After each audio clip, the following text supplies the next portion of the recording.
Hey, Tube of Views, welcome back. I'm Lee. I do stuff like polish boats with compound and waxes and a buffer and whatnot. And if you'd like to learn how to do stuff like this, I've been teaching classes since 2009, and I've got a lot of people out there that know how to do this now. Anyway, today I want to show you kind of a knackered up older Cobalt. This thing's from like 1981, 83, somewhere in there. And it's seen better days. And the customer asked me to do whatever I thought I could do to make it look pretty. And so, with a little help from 3M's Heavy Cut, as well as Perfected EXAC, I was able to pull this out in about 3 minutes. So, if I need it better, I can add more.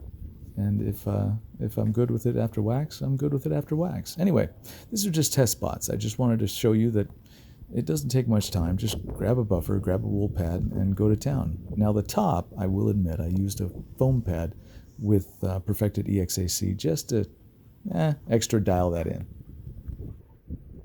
Now, if you see a little swirl line, that's just a swirl line. That's the residue of the oil as I did my final pass with the wipe, and that's all that is. So anyway, thanks for watching, guys. Stay tuned. I'll have some more interesting stuff soon.